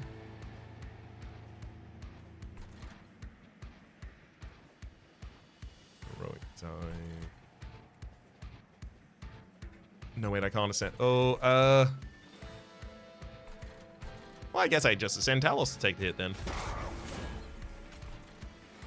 Right, can't do that without killing a unit. Can kill a unit, though.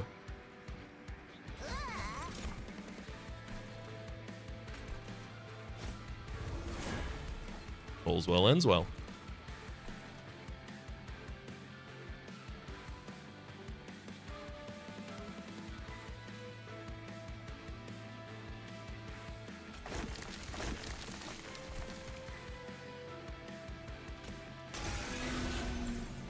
Oh, you've got Carapace? That's unfortunate. Oh, I'd love you to die. Let's give you a heroic dive. There you go. Now you'll die before you trigger the Overgrowth Carapace, so even though 2020 is nice additional stats on you, the capacity would have been a problem. And then I can throw... Damn. Let's use Blazing Bolts. Don't manage to take out the Chosen Assassin there, unfortunately, so I can't play additional morsels on the bottom line and get value out of them. Though God would I love to right now.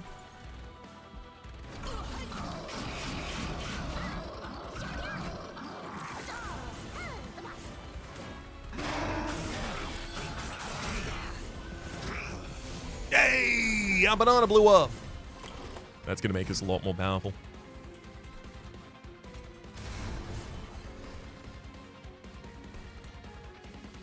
Wait! Oh, Steadfast Crusader didn't die because I tried to make it kill. Oops. It's fine, it'll happen.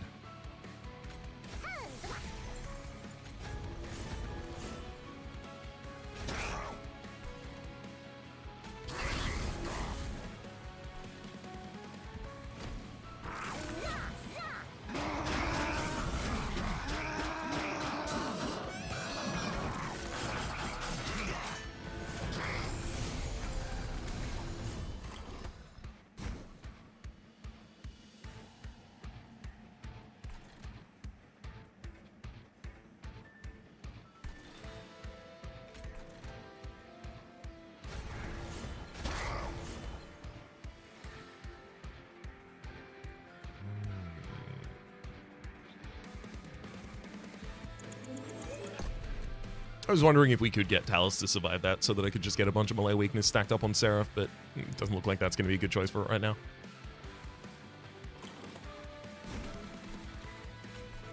Talus really does want to get off that line, though.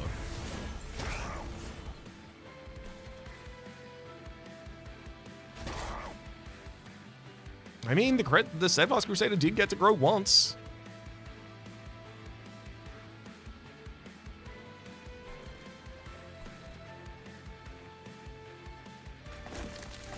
Guess that's okay.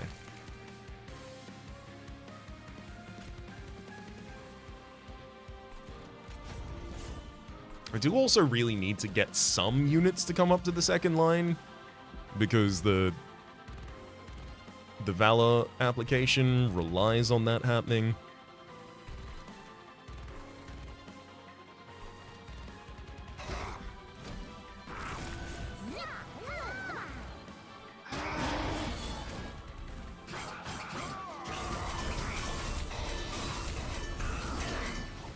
Those stats that the Crusader got are permanent. Well, permanent during this fight, at least. Unfortunately, the size is as well, which was always going to be the problem.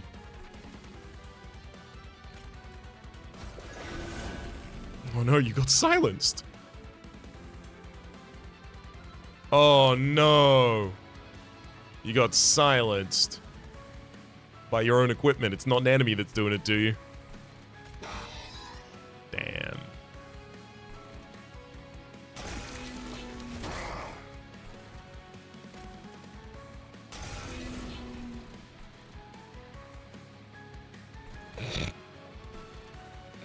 Alloyed Construct still can't do anything. Alright, I'm gonna move an Entombra Morsel directly ahead of you. That'll do it.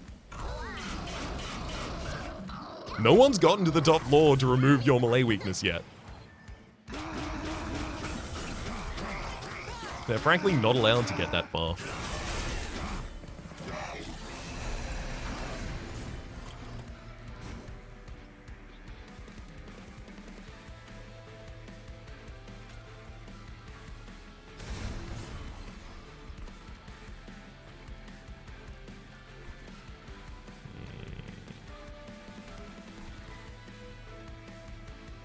I'm gonna leave these two abilities for the next turn.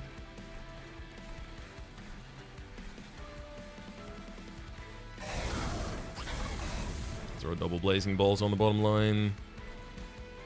Let that resolve. I can get a bunch of melee weakness on the next line.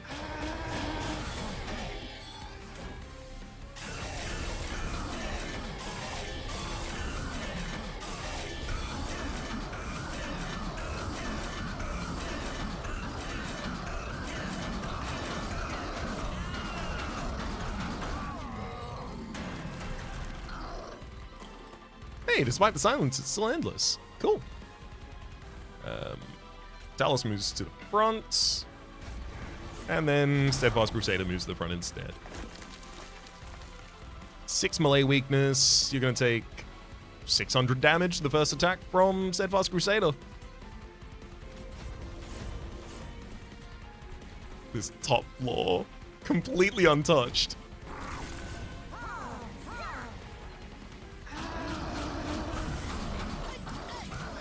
If I had any of the when you gain Valor, or the when you gain Valor, gain 1 additional Valor. Oh my god. Oh, how life could be. Wait, where's my... Yeah, thank you. I was about to say, where's my Cavendish? Non-champion friendly units gain 3 times base damage. Alloyed Construct now does 75 by base.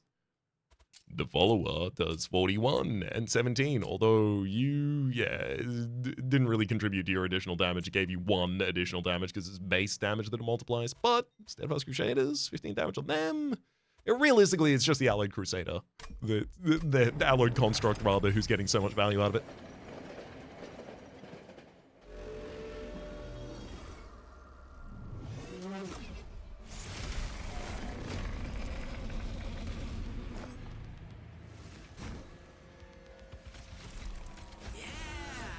I do think this bottom line is incredibly important.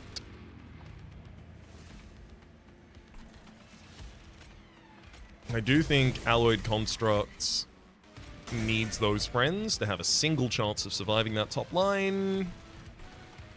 And will still probably be whittled away over time by the corruption.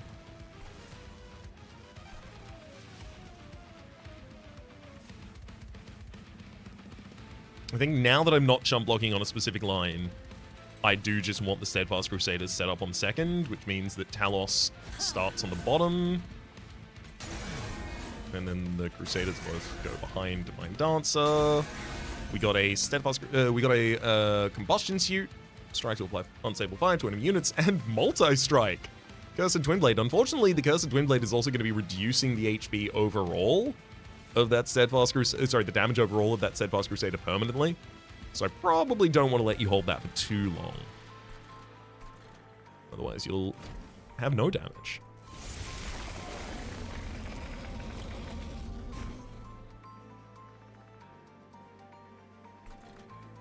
Cool.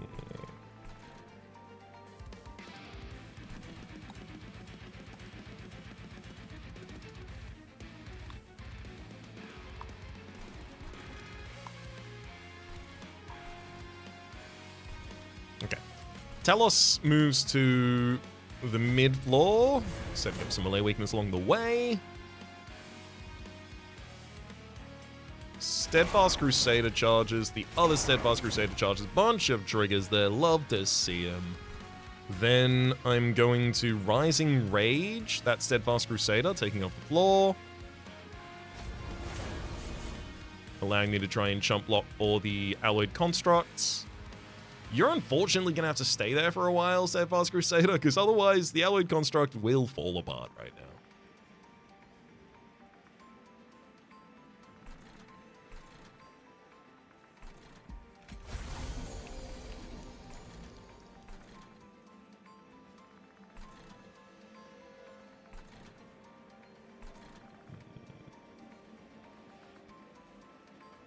I think I should kill my own Steadfast Crusader this turn, actually. I think I made a huge mistake. We can undo it. So, Talos still wants to go to the midline. I still want to do pretty much all of that turn. But then I want to give Perils of Production and cannibalize my guy. Cool. And then I'll chump block with a Morsel Jeweler, who is going to take 5 corruption and 20 damage for the Alloyed Constructs. And then I can also get 2 more morsels on the top line to set up the health position of that Alloyed Construct a lot better. Play out a Curse of Entropy. Should have done that in the other order, but not had that much.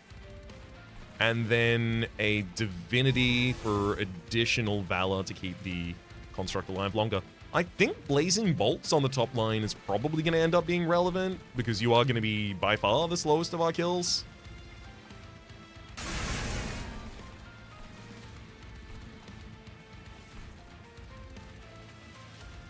Yeah, no need for Rising Rage. Actually, I probably need the damage from Magma Morsel less than I need the the shield and health from Morsel Jeweler. So I will find a use for that.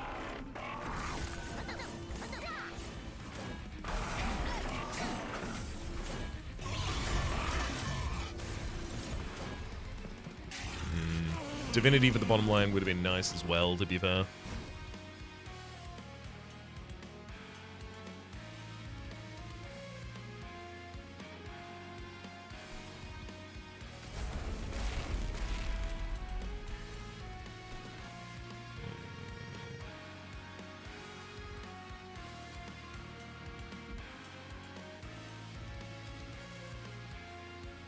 Take a decent amount of damage on that bottom line Firebrand. You'll get a lot of slay out of it, which is nice, but I'm gonna have to watch you a little closely, I think.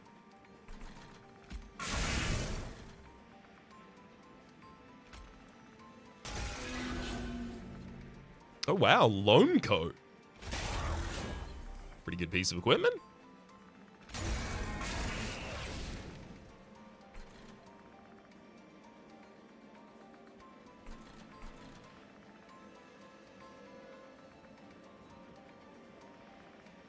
Do I spend 2 Fire Ember on Inspires right now?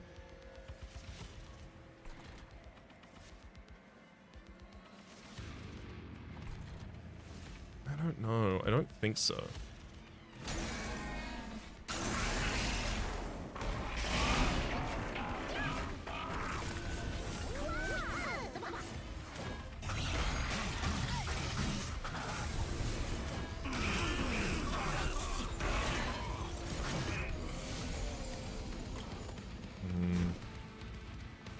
Your health is pretty low. It's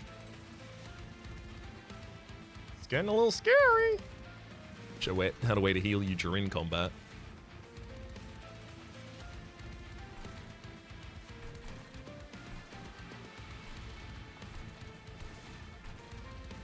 Let's move Talos to the front, and then Steadfast Crusader instead kills the enemy. Bunch of shift triggers.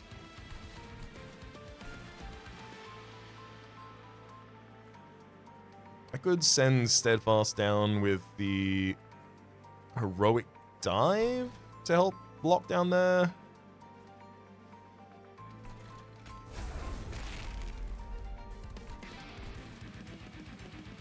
Just don't think that's what I really need. Let's play another Pyolite. And I'm going to stack some more Divinity on Firebrand. I think you're going to need it.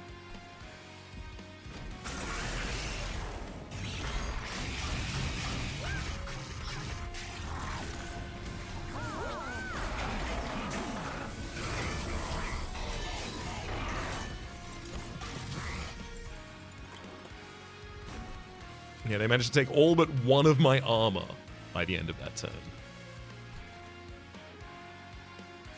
There we are, followers. Good to finally see them. 1 capacity away from getting the Death Metal Hymnist down as well. It's significantly more important I get that Death Metal Hymnist down.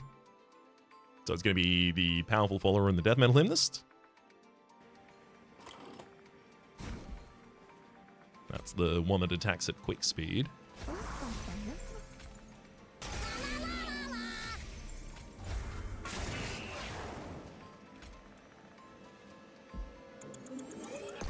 Final mistake. I'm going to play out the Curses of Entropy first so that I don't sap the units that I'm about to summon.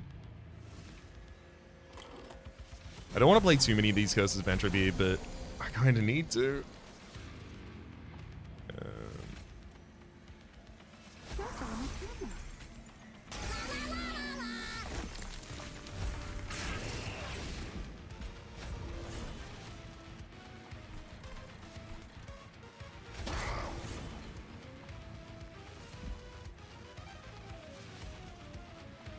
I have space for this follower, and I have...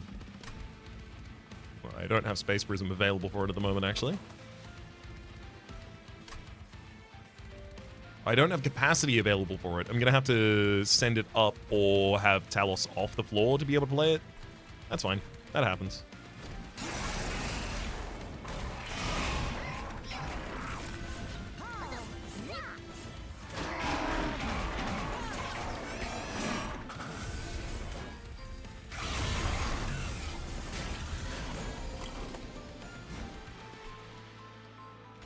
We've got Everlasting Light, finally.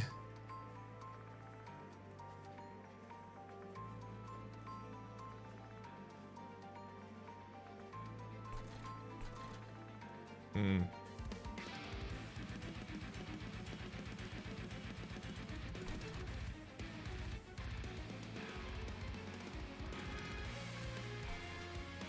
I think I just shift Talos forward for the melee weakness, and then shift Steadfast Crusader forward. Both of them die. Huge boon. Because it allows me to replay them and then immediately use their abilities next turn.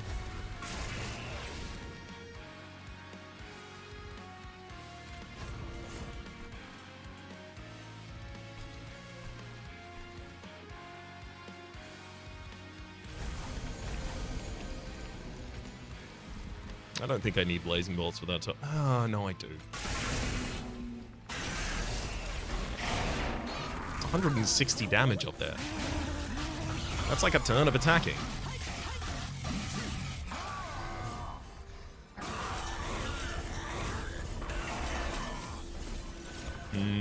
Got him.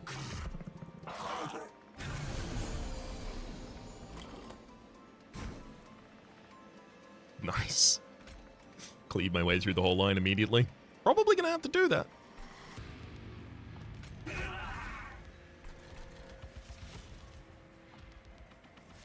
Buddy. Savagery. Must you kill the alloyed construct? I really don't want you to. Wouldn't it be fun if you didn't?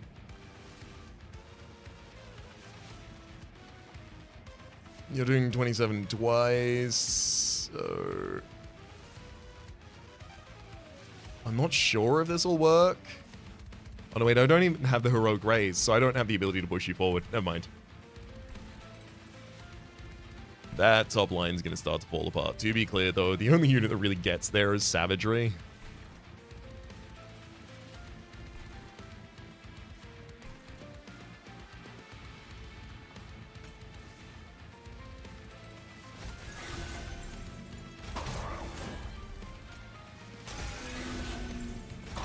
Ooh, meat shield in front line, eh?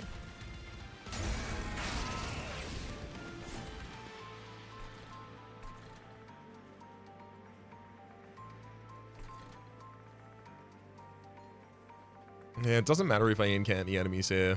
It literally... Yeah, the Chosen Arm's only buffing non-boss units, so it's irrelevant to me.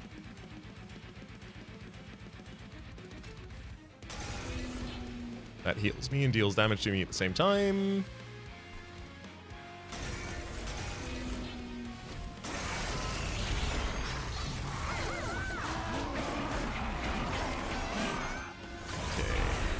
It's almost never the case that Entropy is the first one to go down, but it will be the case here.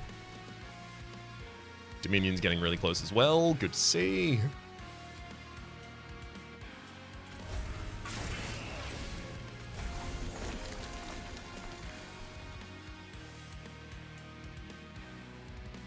I'd love to be able to hold Rising Rage so that I can send up the Firebrand next turn instead, but...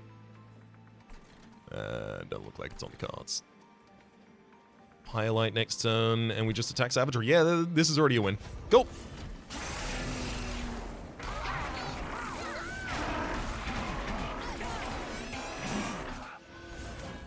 God. That allied construct was so stacked for an allied construct that did nothing the entire game. Huge amount of upgrades put into the allied construct who never really got to play the game.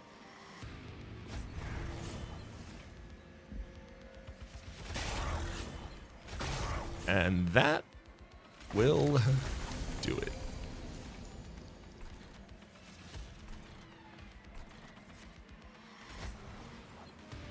Melee weakness, the Dominion up top line as well. That worked out pretty well. 160 Valor, just dealing 35 damage to every enemy when they attack you, Firebrand. That bottom line was all you. Just the blood-soaked arena. The Wanderer's Talisman, as it turns out, would have been a really good trinket on you. Just +5/+5 every turn. It increases your health. Yeah, that'd be good as well. But you just managed the bottom line pretty much entirely by yourself, allowing me to go for a very, very risky setup on the mid line. And that top line did nothing for me the entire time other than taking resources and attention away from other lines that needed it more. Allied Construct feels really disappointing in this game specifically. I don't know what it is. I will say, finally getting to use Divine... I don't even think I've seen Divine Dancer before, but getting it in a run where I can fully utilize it, giving armor 10 to all of the units on the floor with the Divinity was huge. But also just Steadfast Crusaders that you can summon every turn with double Endless, charging to the front of the party to block things. This is not how I usually play, but it worked out pretty damn well.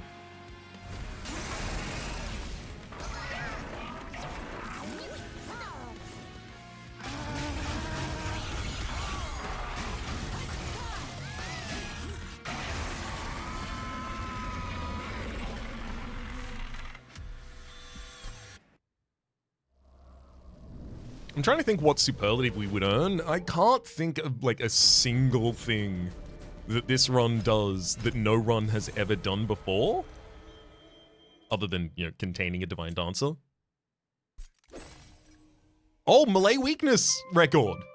Okay, that makes sense. That is pretty much exactly what I was hoping to exploit.